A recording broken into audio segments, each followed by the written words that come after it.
Nako, itong kontraktor na to, grabe yung kaba niya. At hindi na makasagot sa mga katanungan para sa kanya. Yes or no na lang yung isasagot, di ba? At isa ito sa nababanggit na kontraktor na di umano ay ghost project. Ito ang matindi. Tumanggap ng budget pero walang nagawa. Panoorin po natin kung ano yung reaksyon niya. Ay mukhang awa-awaan effect dyan ah. Ito yung video. Wala kang kausap? Wala po. Okay. Involved ka sa ghost project? Your Honor, I invoke my right to self-incrimination, Your Honor. Ano nga? Pakiulit. I invoke my right for self-incrimination, Your Honor. What?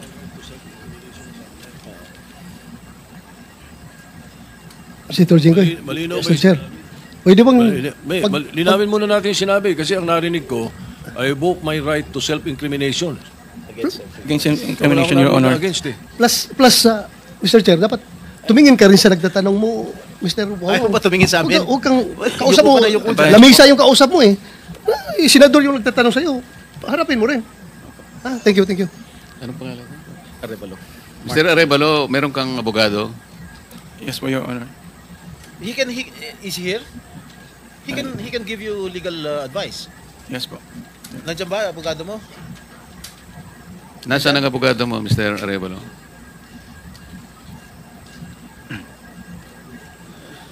Nasa likod ko po, Your Honor.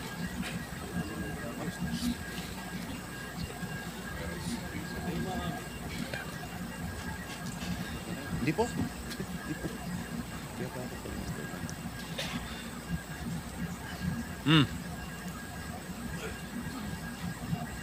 Oh, answer. Tingnan mo na, so may in-advisean ka na ng abogado mo, ha?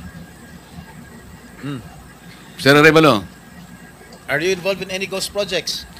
Your Honor, I invoke my right against self-incrimination, Your Honor. Ilan taon ka na? 37 po, Your Honor. 37. Wow, bata ah. Bago ka pumasok sa mga kontrata sa gobyerno, ano trabaho mo dati? May mga, may nasa construction company po ng kamag-anak po. Kamag-anak mo? Gaano kalapit yung kamag-anak mo? Tatay mo ba yan? O pinsan? Tsuhin? Mga kamag-anak lang po, tita po. Nga, sino ang kamag-anak? Unahin kamag-anak. Tita po. Ha? Mga tita po. Tita mo? Nasa construction business? Opo. Tinuruan ka? Naglayasan po muna. Ha? Layasan po. Ano Your yung mga proyekto mo?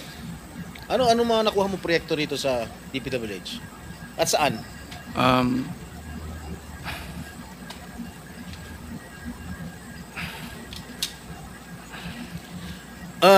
Mr. Arevalo, alam mo, malamig na malamig ulo ko ngayon ha. Pero pag ikaw, tumingin ka ng tingin na sa cellphone mo, hindi ko alam kung ano binabasa mo dyan, humarap ka sa amin. Opo. Yes po, Your Honor. Ikaw may-ari nito, di ba? Yes po, O Your di Honor. dapat alam mo. Ano yung mga proyektong na-awardan sa inyo ng DPWH? At saan-saan? Ano po, Your Honor? Hindi ko po na alam po yung exact number po. Gusto mo ako magbigay sa'yo? Kung saan-saan yung mga project mo? Gusto mo ako magsabi sa'yo? Come on. You're wasting our time. It's already 1:45. May session pa kami alas 3. At marami pa magtatanong. that is what I was trying to advise everybody. Kasi po, gagamitin sa session mamaya ito, 3 o'clock. Kaya nililimit po namin ang sarili namin na magtanong. So, Mr. Chair, kung hindi naman hindi sumasagot agad-agad ito, how can you deduct it from my time? Hey, Mr. Arevalo, sumagot ka Yes po, agad. Your Honor. Ha? Yes po. Oh, alin-alin yung mga proyekto na na-awardan sa'yo ng DPWH? At saan-saan to? Meron po kaming sa QC po, sa Metro Manila First. Meron din po sa Quezon. Bulacan. Your Honor, I invoke my right against self-incrimination, Your Honor. Anak ng patingo. Tinatanong ko, how can my question incriminate you? Tell me. Tinatanong ko lang saan yung proyekto mo? I invoke my right against self-incrimination? Sorry po, Your Honor. Ha? How can that incriminate you? Tell me. Pinapainit ng ulo namin dito eh. may incriminate siya kasi nga, hindi niya may tuturo kung saan dahil ghost project siguro. Oh, Dahil po may mga usapin na na may mga allegation po na mayroon nga pong anomalya. Kung magsasalita po ako, pwede po magamit laban sa akin. oo nga. Simple lang naman. Wala naman ako tinatanong sa'yo kung ano. Tinatanong ko lang, saan itong mga proyektong na-awardan sa'yo ng DPWH. Ang dami mong binanggit na probinsya. Quezon. Ano pa? Ano binanggit niya? QC. Karamihan ito, Bulacan. Ba't di mo mabanggit ang Bulacan?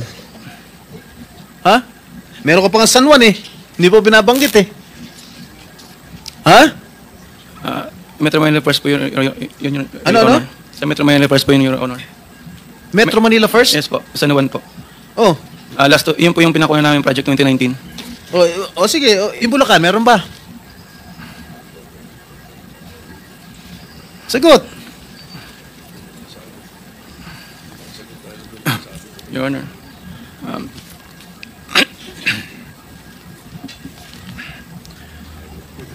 Uminom ka ng tubig.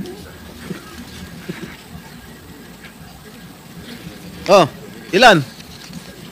Ilan? Di ko pa sigurado, Your Honor. Dito base sa record namin, meron ka 42 projects sa Bulacan. Meron ka 42 projects sa Bulacan. Yung bulk ng na-award na contract sa inyo ng DPWH, ang bulk nun nasa Bulacan. 42. Ha? Dalawa sa San Juan. Dalawa yata sa Quezon. Meron sa Ilocos Norte.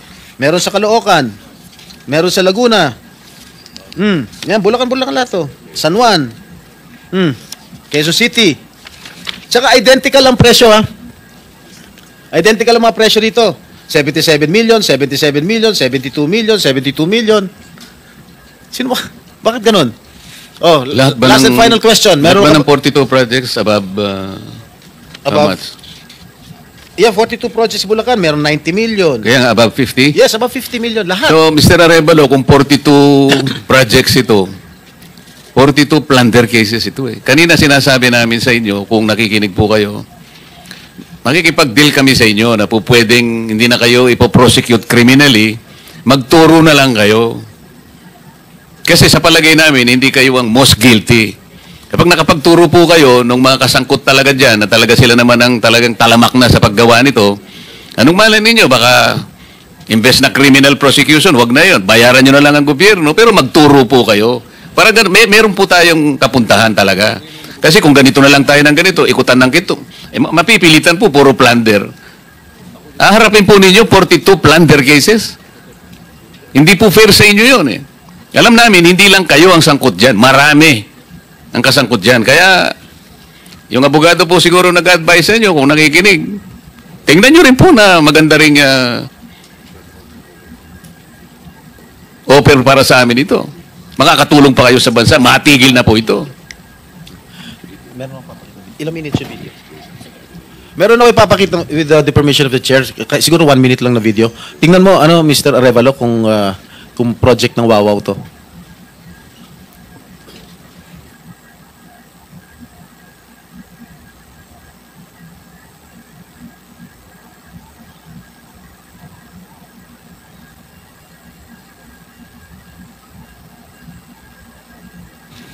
Familiar ka dito? Familiar ka, Mike? Hindi po, Your Honor. Hindi ka nga talaga magiging familiar dahil ghost nga. Tama? Yan, ang nakalagay dyan sa report, completed. Nakakubra ka na. Nabayaran ka na ng gobyerno. Pero, hindi pa completed. Tama ba, Ms. Cabral? Are you aware of this? Ngayon lang po na nakita yung video, Your Honor. Na hindi kompleto, di ba? Pero bayad sila. Wala po akong nakikita. Sa Hagonoy, Bulacan. So, hindi mo alam, Mr. Arevalo? Ngayon ko lang din po nakita yung video, Your Honor. Talagang hindi mo makikita dahil hindi mo naman alam. Kasi nga ghost. Di ba? Alam mo, nag-iisip na ako kung isa-site kita yung contempt dito Huwag mo lang ako subukan, please. Grabe yung itsura niya. Parang basang sisiw na nanginginig pa. Kulang na lang magmamakawa, huwag nyo kong ikulong.